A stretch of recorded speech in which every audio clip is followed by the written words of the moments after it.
নমস্কাৰ সকলোকে মই প্ৰাচুৰ্য আৰু মোৰ লগত আছে আজি অসমীয়া ডিপাৰ্টমেণ্টৰ ছেকেণ্ড ছেমিষ্টাৰ বিশাল বৰা আজি আমি অসমীয়া ডিপাৰ্টমেণ্ট বা অসমীয়া এণ্ট্ৰেন্সটো কেনেকৈ ক্ৰেক কৰিব লাগে সেই বিষয়ে আজি আমি আলোচনা কৰিম বিশাল গুৱাহাটী ইউনিভাৰ্চিটি ছেকেণ্ড ছেমিষ্টাৰ এজন ষ্টুডেণ্ট হয় বিশালে গুৱাহাটীৰ লগতে ডিব্ৰুগড় ইউনিভাৰ্চিটি আৰু অসম ইউনিভাৰ্চিটিত ছিট পাব সক্ষম হৈছিলে 2024 এণ্ট্ৰেন্স ক্ৰেক কৰি পেলাই তো এতিয়া আমি বিশাল লগত আলোচনা কৰোঁ যে কেনেকৈ এণ্ট্ৰেন্সৰ প্ৰিপেয়াৰ কৰিব লাগিব তো ফাৰ্ষ্ট অফ অল বিশালক স্বাগতম জনাইছোঁ তো আই হোপ আজি সকলোৱে বহুতখিনি ডাউটছ আছে অসমীয়াৰ কাৰণে বহুতে মোক কমেণ্ট কৰি থাকে তো সকলোৱে আজি ডাউটখিনি ক্লিয়াৰ হ'ব তো তোমাৰ এতিয়া ফাৰ্ষ্ট কোৱাচোন যে তুমি এণ্ট্ৰেন্স কেনেকৈ প্ৰিপেয়াৰ কৰিছিলা কাৰণ তুমি ডিব্ৰুগড় ইউনিভাৰ্চিটিৰ এজন ষ্টুডেণ্ট আছিলা আৰু তুমি কোৱা মতে ডিব্ৰুগড় ইউনিভাৰ্চিটিত তোমাৰ ৰেংক 4th আছিলে মানে গোটেই হোল ইয়েৰটোত মানে তোমাৰ বেটছত আৰু অ'কে চ' তুমি এতিয়া কেনেকৈ তুমি গুৱাহাটী ইউনিভাৰ্চিটি আহিলা বা কেনেকৈ প্ৰিপেয়াৰেশ্যন কৰিলা তুমি নমস্কাৰ দাদাৰ লগতে মই সমূহ দৰ্শকবৃন্দলৈও নমস্কাৰ জনাইছোঁ মই বিশাল বৰা যিহেতু দাদাই মোৰ পৰিচয়টো আগবঢ়াইছে মই 2024 বৰ্ষতে ডিব্ৰুগড় বিশ্ববিদ্যালয়ৰ অন্তৰ্গত শিৱসাগৰ মহাবিদ্যালয়ৰ পৰা অসমীয়া বিষয়ত গুৰু বিষয় হিচাপে লৈ স্নাতক মহলাত উত্তীৰ্ণ হৈছোঁ আৰু সুখী যে মই ডিব্ৰুগড় বিশ্ববিদ্যালয়ৰ অন্তৰ্গত নিজৰ মহাবিদ্যালয়ৰ প্ৰথম হোৱাৰ লগতে বিশ্ববিদ্যালয়ৰ 4ৰ্থ স্থান লাভ কৰিছিলোঁ মোৰ অসমীয়া বিষয়ত তাৰ পৰৱৰ্তী পৰ্যায়ত মই বিভিন্ন বিশ্ববিদ্যালয়ৰ বিশেষকৈ প্ৰৱেশ পৰীক্ষা যাক আমি এণ্ট্ৰেন্স এক্সাম বুলি কওঁ তাৰ বাবে প্ৰস্তুতি চলাইছিলোঁ সেই অনুৰূপে মই গুৱাহাটী বিশ্ববিদ্যালয় ডিব্ৰুগড় বিশ্ববিদ্যালয় আদি বিশ্ববিদ্যালয়সমূহৰ বাবে মই প্ৰস্তুতি চলাইছিলোঁ তাৰ অন্তৰ্গত বিশেষকৈ যেতিয়া আমি প্ৰৱেশ পৰীক্ষাৰ বিষয়ে কওঁ তেতিয়াই মোৰ দৰে সকলো ছাত্ৰ ছাত্ৰীৰ মনতে বিভিন্ন ধৰণৰ আশাস থাকে আশাস মানে এনেধৰণৰ হয়তো উদ্বেগজনক অৱস্থা বুলি ক'ব লাগিব কাৰণ স্নাতক মহলাত এক মানে বিশাল পৰিসৰত অধ্যয়ন কৰাৰ পাছতো আমি যেতিয়া স্নাতকোত্তৰ মহলালৈ যাব বিচাৰোঁ তেতিয়া নিশ্চয়কৈ বিষয়টোৰ এটা পৰ্যায় উন্নীতকৰণ হ'ব আৰু সেইটো উন্নীতকৰণ হোৱাৰ লগে লগে অধ্যয়নৰ গুৰুত্বতা তাৰ গভীৰতা সেইখিনি সকলোখিনি বৃদ্ধি পাবই এতিয়া যিহেতুকে মই দ্বিতীয় ষান্মাসিকৰ ছাত্ৰ স্নাতকোত্তৰ মহলাৰ গতিকে মই গম পাইছোঁৱে আৰু বিশেষকৈ প্ৰৱেশ পৰীক্ষাৰ কাৰণে আমি প্ৰস্তুতি চলাবলৈ হ'লে পুনতে আমাৰ স্নাতক মহলাত যোনখিনি আমি অধ্যয়ন কৰিছোঁ সেইখিনিক সম্পূৰ্ণৰূপে আয়ত্ত কৰাটো প্ৰয়োজনীয়তা আছে কাৰণ বিশ্ববিদ্যালয়সমূহে যেতিয়া কোনো এটা নিৰ্দিষ্ট বিষয়ত প্ৰৱেশ পৰীক্ষাসমূহ অনুষ্ঠিত কৰে তেন্তে বিষয়ৰ ওপৰত আমাৰ ছাত্ৰ ছাত্ৰীসকলৰ দখল কিমান সেই বিষয়ে তেওঁলোকে মানে পৰ্যালোচনাটো চলায়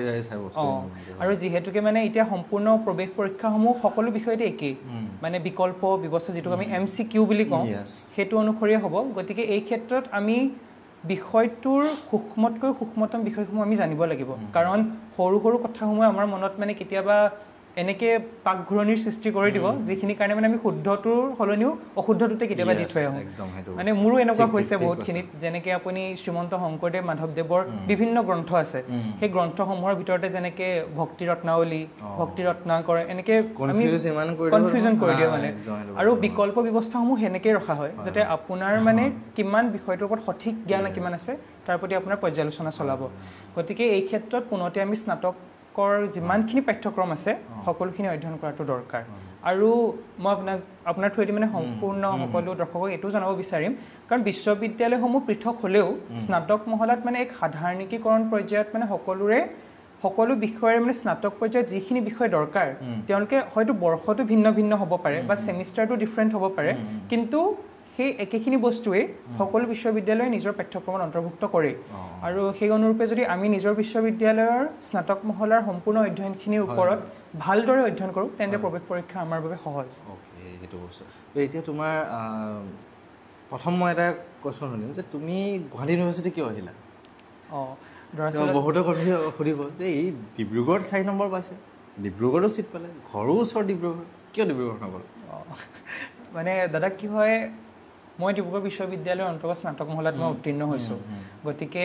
সেই বিশ্ববিদ্যালয়ৰ বিভিন্ন অধ্যাপকসকল আৰু লগতে মোৰ মহাবিদ্যালয়ৰ অধ্যাপকসকলৰো মই সান্নিধ্য তেওঁলোকৰ তত্ত্বাৱধান মই লাভ কৰিছোঁৱেই গতিকে এই বিষয়টোৰ ওপৰত যিহেতু মানে আমাৰ বিশ্ববিদ্যালয়খনত বিশেষকৈ মোৰ বিষয়ত মই ক'ব বিচাৰিম যে যথেষ্ট আমাৰ বিভাগৰ লগতে আমাৰ সাহিত্যৰ জগতখনত দখল থকা অধ্যাপকসকলে হয় মানে গুৱাহাটী বিশ্ববিদ্যালয়ৰ অধ্যাপকসকলৰ সান্নিধ্যটো আমাৰ বাবে অত্যন্ত দৰকাৰ বিশেষকৈ অসমীয়া বিভাগৰ ছাত্ৰ ছাত্ৰীসকলৰ কাৰণে সেইকাৰণে মই এই বিশ্ববিদ্যালয়খনলৈ আহিছোঁ তোমাৰ এতিয়াতো মোৰ হিচাপত প্ৰায় 1 বছৰ হ'ব এতিয়া আমাৰ গুৱাহাটী বিশ্ববিদ্যালয় তোমাৰ কেনেকুৱা লাগিছে এতিয়া বা তোমাৰ ইয়াৰ পৰিৱেশে হওক বা তোমাৰ ডিপাৰ্টমেণ্টে হওক গোটেইখিনি কেনেকুৱা তোমাৰ অনুভৱ হৈছে এতিয়া দৰাচলতে গুৱাহাটী বিশ্ববিদ্যালয় বুলি ক'লে আমাৰ প্ৰথম যিটো শব্দ মনলৈ আহে সেইটো হৈছে ইয়াৰ প্ৰতিষ্ঠাকালৰ সময় যিহেতু অসম তথা উত্তৰ পূৰ্বাঞ্চলৰ প্ৰথমখন বিশ্ববিদ্যালয় গতিকে ইয়াৰ গৰিমা তাৰপিছত ইয়াৰ ঐতিহ্য সেয়া সকলো ছাত্ৰ ছাত্ৰীকে আকৃষ্ট কৰে মোকো কৰিছিলে আৰু সেই অনুক্ৰমে মই ইয়ালৈ আহিছোঁ আহিয়ে পুনতে বিভাগৰ অধ্যাপকসকল আমাৰ মুৰব্বী অধ্যাপক কামালুদ্দিন আহমেদ ছাৰকে প্ৰমুখ্য কৰি সমূহ অধ্যাপক অধ্যাপিকাসকলৰ যি সান্নিধ্য লাভ কৰিছোঁ সেয়ে মানে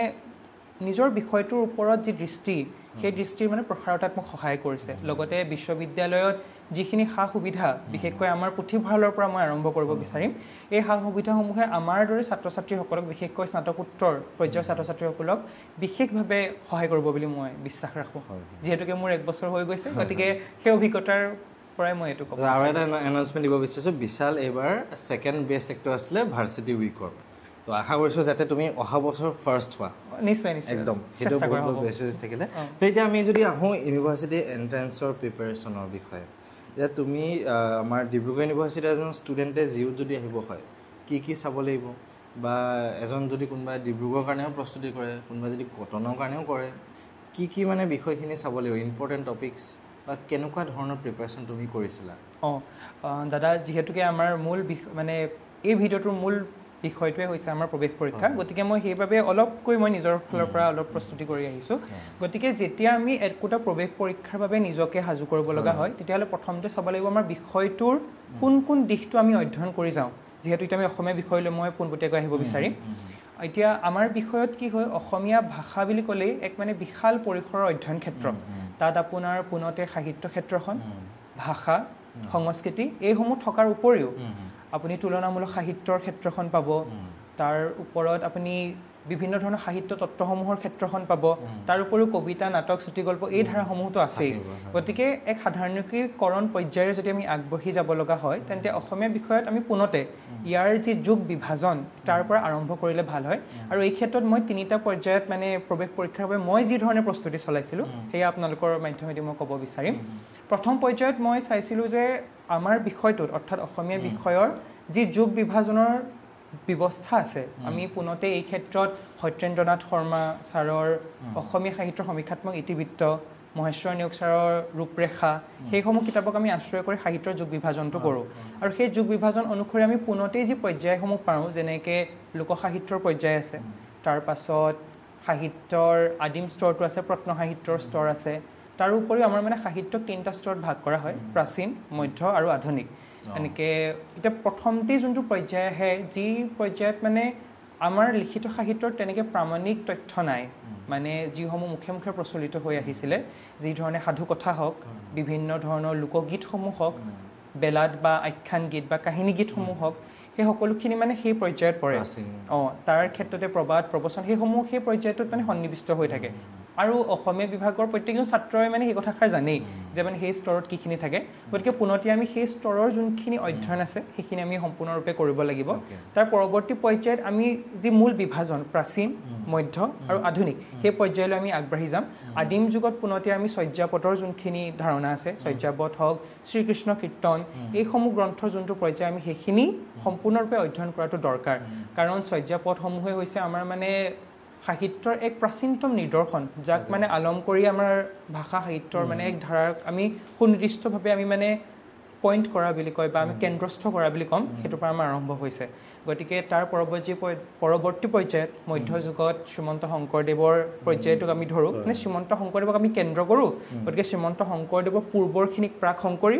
আৰু শংকৰদেৱৰ পাছৰখিনিক শংকৰ উত্তৰ আৰু শংকৰদেৱৰ সময়খিনিক শংকৰী যুগ গতিকে সেই গোটেই পৰ্যায়টোক আমি সাঙুৰিব লাগিব আৰু তাৰ পাছৰ পৰ্যায়তে আমি আহিব লাগিব আধুনিক কলে আৰু আধুনিক অহাৰ লগে লগে আমাৰ পুনতেই মানে আহিব আমাৰ অসমীয়া ভাষাৰ যি মানে মান্যতাকৰণৰ পৰ্যায় বিশেষকৈ মানে বহুতে গম পায়েই চাগে যিদৰে মানে বাংলা ভাষাৰ এক ইম্প'জ হৈছিলে আমাৰ ভাষাটোৰ ওপৰত তাৰ পাছৰ পৰ্যায়তে আমাৰ অসমীয়া ভাষাৰ পুনৰ জাগৃতকৰণ হৈছে আৰু এই ক্ষেত্ৰত মিছনেৰীসকলৰ অৱদান আছে অৰুণোদয় কাকতৰ অৱদান আছে তাৰ গুণাভিৰাম বৰুৱা হেমচন্দ্ৰ বৰুৱা এওঁলোকৰ অৱদান আছে তেওঁলোকৰ সেই অৱদানৰ কাৰণে আমি তেওঁলোককো বিশেষভাৱে অধ্যয়ন কৰাটো প্ৰয়োজনীয়তা আছে আৰু তাৰ পৰৱৰ্তী পৰ্যায়ত সাম্প্ৰতিক সময়ত যিসমূহ বিশেষভাৱে উল্লেখযোগ্য গ্ৰন্থ আছে কিছুমান যিখিনি গ্ৰন্থৰ মানে যুগ অনুসৰি গ্ৰন্থসমূহৰ মাহাত্ম্যতা আছে যেনেকৈ আলোচনীৰ মাহাত্ম্যতাও আছে যেনেকৈ ৰামধেনু হওক তাৰপিছত জোনাকী কাকতখন হ'ল তেনেকৈ আলোচনীসমূহ আৰু বিশেষকৈ কিছুমান গ্ৰন্থ আছে যেনেকৈ ভানুমতী মিৰি জীয়ৰী তেনেকুৱা ধৰণৰ গ্ৰন্থসমূহৰো কিছুমান প্ৰাসংগিকতা আছে গতিকে সেইসমূহ আমি বিশেষভাৱে লক্ষ্য কৰি সেইসমূহৰ বিষয়ে অধ্যয়ন কৰিব লাগিব আৰু মই এই কথাষাৰ মই জনাব বিচাৰিম যে যিহেতু আমি স্নাতক পৰ্যায়ৰ পৰা উন্নীত হৈছোঁ গতিকে আমাৰ পৰ্যায়ত কোনো এটা প্ৰশ্ন ইমান সৰল বা ইমান সহজকৈ দিয়া নহয় মানে এতিয়া ধৰক আপুনি যেনিবা কোনোবা এখন নাটকৰ উল্লেখ কৰিছে কিন্তু নাটকখনৰ মানে সাধাৰণ বৈশিষ্ট্যতাৰ ওপৰতে যে আপুনি নাটকখন বাছি উলিয়াব পাৰিব তেনেকৈ নিদিয়ে গতিকে আপুনি সেই ক্ষেত্ৰত এখন নাটক হওক মই নাটক বুলি বিশেষভাৱে উল্লেখ কৰি লৈছোঁ গ্ৰন্থ হিচাপে সেই নাটকখনৰ বিষয়ে আপুনি সম্পূৰ্ণৰূপে কোন চনত কোনে কেতিয়া আৰু সেই নাটকখনৰ ভিতৰত কি আছে সেই বিষয়ে জনাটো দৰকাৰ কাৰণ গুৱাহাটী ইউনিভাৰ্চিটিৰ যেতিয়া প্ৰৱেশ পৰীক্ষা হৈছিল তেতিয়া এখন নাটকৰ মানে এটা চৰিত্ৰৰ কথা আছিলে যে এই চৰিত্ৰটো কোনখন নাটকত আছে বা আৰু এখন এনেকৈ উপন্যাসৰ বিষয়ে আহি যায় যেনেকৈ এই চৰিত্ৰটো কোনখন উপন্যাসত আছে তেনেকৈ ধৰণেও মানে প্ৰশ্ন আহে একদম ভিতৰৰ পৰাই গতিকে গ্ৰন্থসমূহৰ অধ্যয়ন মানে বিশেষ প্ৰাসংগিক গ্ৰন্থ আলোচনী এইসমূহৰ বিষয়ে অধ্যয়ন কৰাটো দৰকাৰ গতিকে পোনতেই আপোনাৰ এই যুগ বিভাজনৰ কাৰণে কিছুমান বিশেষ গ্ৰন্থ আছে মই গ্ৰন্থখিনি উল্লেখ কৰিব বিচাৰিম প্ৰথমখন হৈছে অসমীয়া সাহিত্যৰ সমীক্ষাত্মক ইতিবৃত্ত মই আপোনাৰ আগত উল্লেখ কৰিছিলোঁ সত্যেন্দ্ৰনাথ শৰ্মা তাৰপিছত অসমীয়া সাহিত্যৰ ৰূপৰেখা মহেশ্বৰ নেওগ অসমীয়া ভাষা আৰু সাহিত্যৰ বুৰঞ্জী দেৱেন্দ্ৰনাথ বেজবৰুৱা এইকেইখন গ্ৰন্থ আপুনি বিশেষভাৱে লক্ষ্য কৰাটো দৰকাৰ গতিকে এইখিনি হৈছে প্ৰথম পৰ্যায়ৰ আমাৰ আলোচনাখিনি এতিয়া আমি দ্বিতীয় পৰ্যায়লৈ যেতিয়া যাম তেতিয়া বিষয়টোৰ উন্নীতকৰণ হ'ব আপোনাৰ ভাষাতাত্ত্বিক দৃষ্টিভংগীৰে এতিয়া আমাৰ অসমীয়া ভাষাৰ বিভিন্ন ধৰণৰ ভাষাতাত্ত্বিক দৃষ্টিভংগী আছে ধ্বনি ৰূপ অৰ্থ বাক্য এইসমূহখিনি আমাৰ ভাষাৰ ভিতৰত পৰে ইয়াৰ উপৰি ভাষাৰো এক বুৰঞ্জী আছে আমাৰ মানে ভাষাটোৱে কি ধৰণে উৎপত্তি লাভ কৰিছে আৰু এই ক্ষেত্ৰত উৎপত্তি লাভ কৰাৰ ক্ষেত্ৰতে মানে লিপিসমূহৰ ভূমিকা আহি যায় আৰু এই লিপিসমূহৰ ভূমিকা আহোঁতেই মানে আমাৰ প্ৰৱেশ পৰীক্ষাসমূহত যি বিশ্ববিদ্যালয়ে নহওক তেওঁলোকে মানে এই লিপিসমূহৰ বিষয়ে কিন্তু সন্নিৱিষ্ট কৰে যে আমুকখন লিপি কাৰ নামত আছে মানে কোনোবা এজন ৰজাৰ সোঁৱৰণিত কৰা হয় বা কোনোবা এজন বিশেষ ব্যক্তিৰ তেনেকৈ কোন ব্যক্তিৰ মানে স্মৰণিকাত সেইখন আছে বা কোন চনত উদ্ধাৰ হৈছে বা কোনে উদ্ধাৰ কৰিছে মানে সেই লিপিসমূহৰ লিপিৰ কুৱেশ্যনটো আহেই মানে আপুনি যদি এতিয়াতো সকলোৱে বিভিন্ন ধৰণৰ বিশ্ববিদ্যালয়ত প্ৰৱেশ কৰিব গতিকে প্ৰৱেশ পৰীক্ষাৰ সময়ত লিপিৰ কুৱেশ্যনটোতো আহিবই এটা হ'লেও আৰু তেনেধৰণে যেনেকৈ মই পূৰ্বতে শয্যাপদৰ কথা উল্লেখ কৰিছিলোঁ সেই তেনেকৈ শয্যাৰো মানে একোটা একোটা শয্যা উল্লেখ কৰি দিয়ে আৰু সেই শয্যাৰ মানে কোনে লিখিছিলে বা সেই শয্যাটো কি শয্যা সেইটোৰ মানে আহিবই তেনেকুৱা ধৰণৰ মানে কিছুমান আৰু বিশেষভাৱে এই পৰ্যায়ত যেতিয়া আমি আলোচনাটো কৰি থাকিম মানে দ্বিতীয় পৰ্যায়ত যেতিয়া আমি অধ্যয়ন কৰি থাকিম তেতিয়া ভাষাতাত্ত্বিক দৃষ্টিভংগীসমূহ আমি চাওঁতে বিশেষভাৱে আমি উপেন্দ্ৰনাথ গোস্বামী ৰমেশ পাঠক তাৰপাছত নগেন শইকীয়া লীলাৱতী শইকীয়া বৰা এওঁলোকে মানে যোনখিনি গ্ৰন্থ প্ৰণয়ন কৰিছে সেইসমূহক আমি বিশেষভাৱে লক্ষ্য কৰিবই লাগিব বা সেইসমূহ কিতাপ আমি পঢ়িবই লাগিব তাৰ পৰৱৰ্তী পৰ্যায়ত আমি আমাৰ ভাষা সাহিত্যৰ লগত কিছুমান আনুষংগিক বিষয়ো লগ লাগি থাকে যেনেকৈ এটা বিষয় ক্ষেত্ৰ হৈছে তুলনামূলক সাহিত্যৰ ক্ষেত্ৰখন সেই ক্ষেত্ৰখনতো মানে প্ৰায়ভাগেই প্ৰশ্ন আহে তুলনামূলক সাহিত্যৰ আৰু বিশেষকৈ তুলনামূলক সাহিত্যৰ স্কুল ব্যৱস্থা এটা আছে সেই স্কুল ব্যৱস্থাটোৰ ওপৰতো মানে কুৱেশ্যন আহিছে প্ৰৱেশ পৰীক্ষাত গতিকে সেই বিষয়ে আমি অধ্যয়ন চলাব লাগিব আৰু তাৰ পৰৱৰ্তী পৰ্যায়ত আমি যাম এতিয়া সংস্কৃতিৰ ক্ষেত্ৰখনত আৰু সংস্কৃতি বুলি কোৱাৰ লগে লগে যদিও আমি ভাষা সাহিত্যৰ ছাত্ৰ কিন্তু সংস্কৃতিৰ অধ্যয়নটো আমাৰ বাবে অত্যন্ত প্ৰয়োজনীয় কাৰণ অসমীয়া সংস্কৃতিৰ ওপৰতহে ভিত্তি কৰি আমাৰ অসমীয়া ভাষা সাহিত্য জন্ম হৈছে গতিকে এই ক্ষেত্ৰত সংস্কৃতিৰো দুটা ভাগ আছে প্ৰথম ভাগটো হৈছে অসমীয়া সংস্কৃতি বুলি আমি যি সাধাৰণীকৰণ পৰ্যায়ত সম্পূৰ্ণ অসমৰ সংস্কৃতিখিনি সাঙুৰি লওঁ তাত এতিয়া আমাৰ অসমীয়া লোকাচাৰ লোকব্যৱস্থা আৰু অসমীয়াৰ বিশেষকৈ কিছুমান প্ৰতীকী চিত্ৰ থাকে যেনেকৈ আমাৰ নামঘৰ হ'ল আমাৰ এটা সাংকেতিক চিত্ৰ মানে সংস্কৃতিৰ যেনেকৈ আমাৰ বয়ন শিল্প হওক তাৰ ভিতৰতো কুৱেশ্যন আহে মানে প্ৰশ্ন আহে যেনেকৈ এবাৰটো আহিছে মানে তাঁতশালত ব্যৱহাৰ হোৱা সঁজুলিসমূহৰ নাম আহিছে মানে আপোনাক দি দিছে যে ফটো দিছে নেকি নাই তাত এটা মানে আপোনাৰ কুৱেশ্যন থাকিব মানে তলৰ কোনটো সামগ্ৰীত তাঁতশালৰ লগত জড়িত নহয় বুলি আহিব তেতিয়া আহিলে গতিকে আপুনি সেই ক্ষেত্ৰত আপুনি তাঁতশালত জড়িত হোৱা বস্তুখিনি জানিব লাগিব বিশেষকৈ কটন বিশ্ববিদ্যালয়ৰ যেতিয়া প্ৰৱেশিকা পৰীক্ষা হৈছিলে মই তাতো মানে নিজৰ চিলেকশ্যন পাইছিলোঁ কটন ইউনিভাৰ্চিটিটো তাতো মানে সেই আহিছিলে বয়ন শিল্পৰ লগত তাত মানে বিশেষভাৱে আমি তেতিয়া লক্ষ্য কৰিছোঁ যে মানে এনেকুৱা আহি যায় আৰু এইখিনি বিশেষকৈ মানে আমি সংস্কৃতিৰ লগত ভালকৈ ওতঃপ্ৰোতভাৱে জড়িত হ'ব লাগিব আৰু বিশেষকৈ এতিয়া সংস্কৃতিৰ ক্ষেত্ৰখনতে আমাৰ কিছুমান গীত মাতো আছে যেনেকৈ বিহু গীত হওক বা লোকাচাৰমূলক আখ্যান গীতসমূহ হওক সেইসমূহ গীতৰো কিন্তু উল্লেখ আহে যে আমুক গীতটো আপোনাক দি দিছে গতিকে এই গীতটো কোনটো শ্ৰেণীৰ গীত এই বিহু গীতেই হয় নে কাহিনী গীতেই হয় এইটো বিষয়েও মানে প্ৰশ্ন আহিবই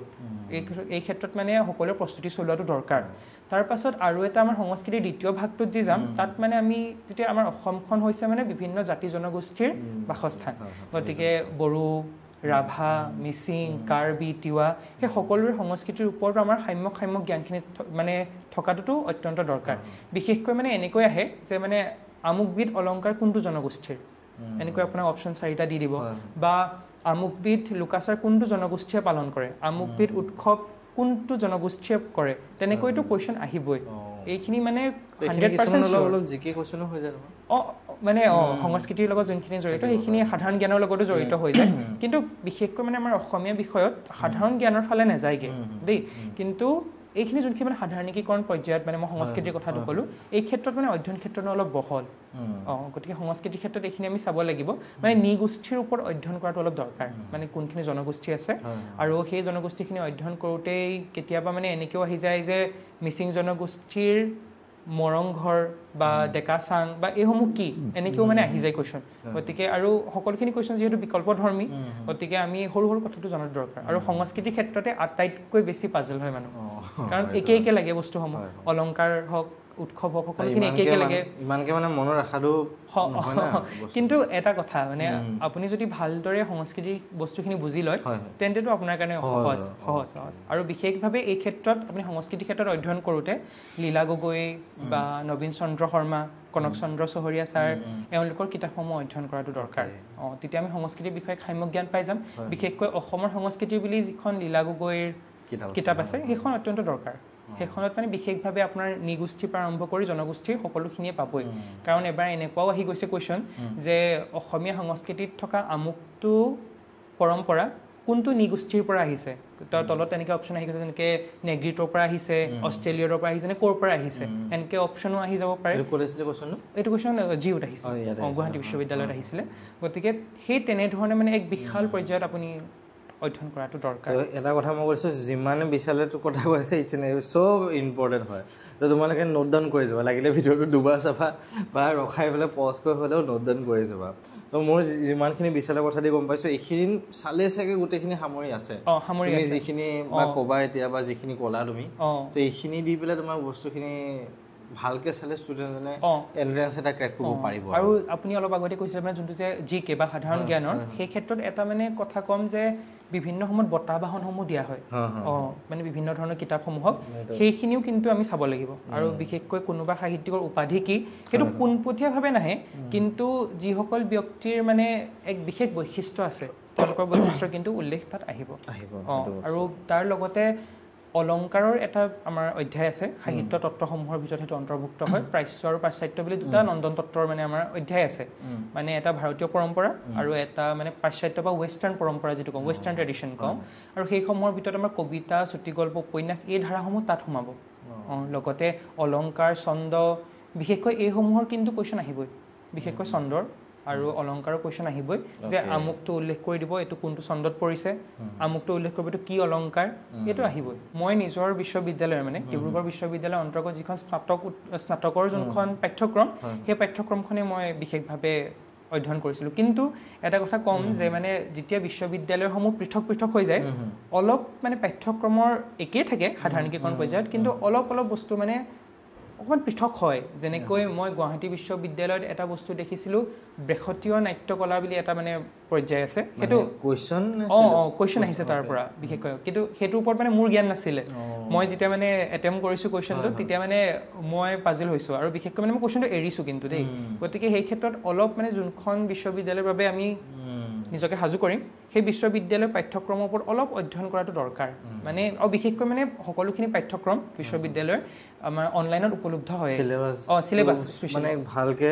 মানে এটা বস্তু মই যিমান ভিডিঅ' বনাইছোঁ বাৰু এটা বস্তু এনালাইজ কৰিছোঁ যে চিলেবাছটো আমি যদি উলিয়াই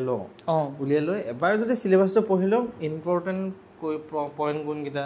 ক'ৰ পৰা প্ৰশ্ন আহিব পাৰে আমি গম পাই যাম মানে সেইকেইটা বস্তু আৰু বিশেষকৈ এই ক্ষেত্ৰত মানে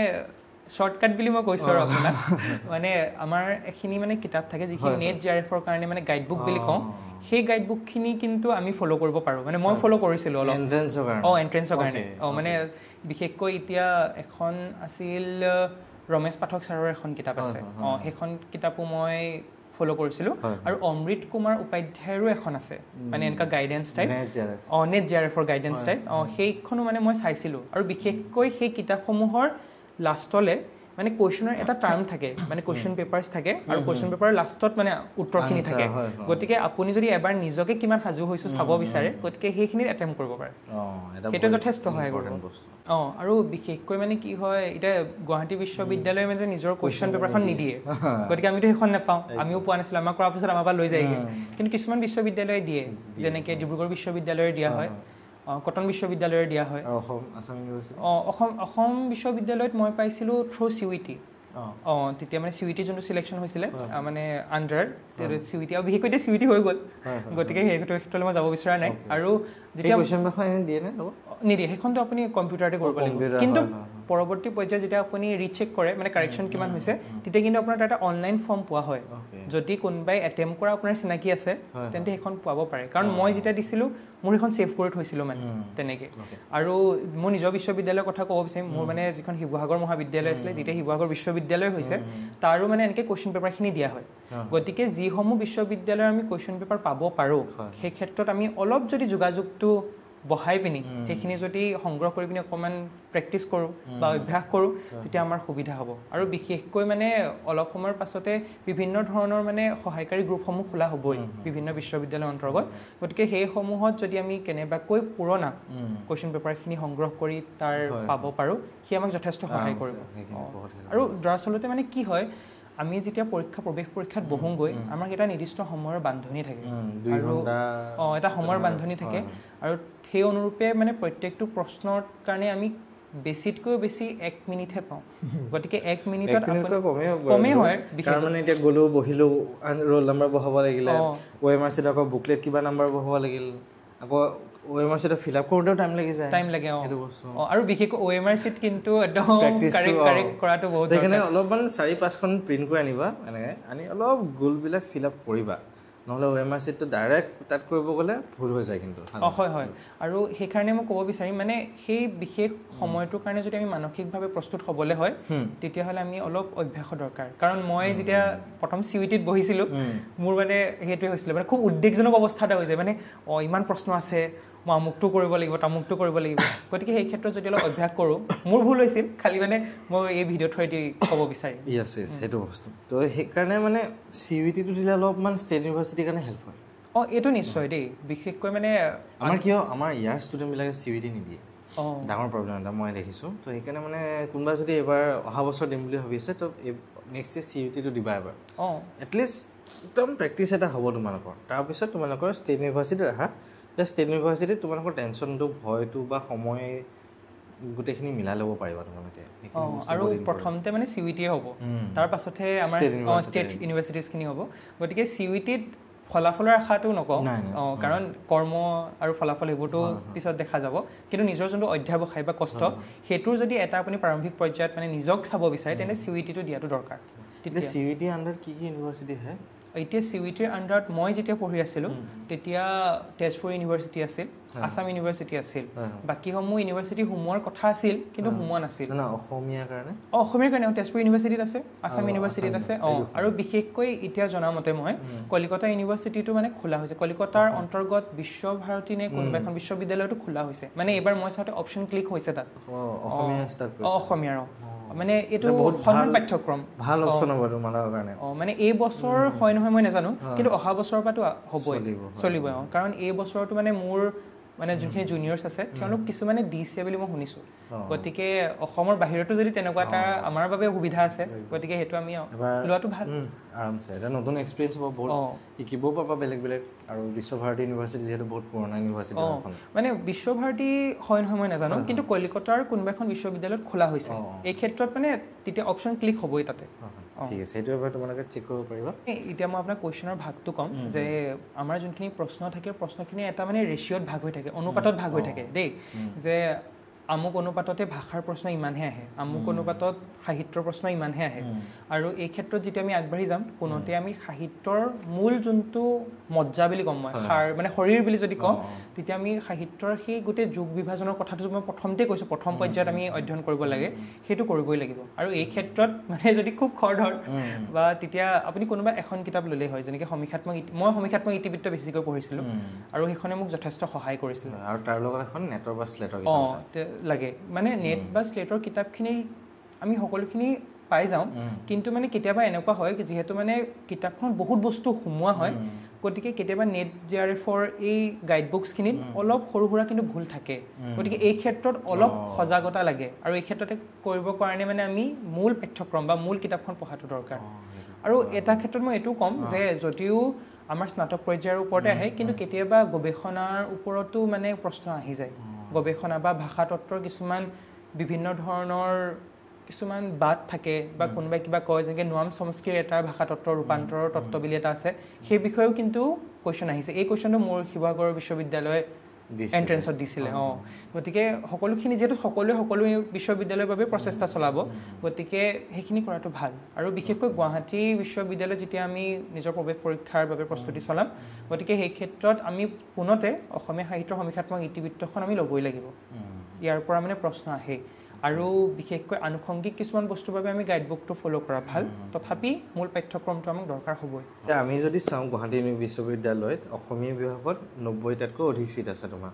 বৰ্তমান মানে আমাৰ সময়ত মূল আসনৰ সংখ্যা আছিলে 85, কিন্তু পৰৱৰ্তী পৰ্যায়ত ছাত্ৰ ছাত্ৰীৰ মানে সংখ্যা বৃদ্ধি হোৱাত 92খন আসন দিয়া হৈছে। আমাৰ স্নাতকোত্তৰ শাখাত 92খন আসন আছে এতিয়া।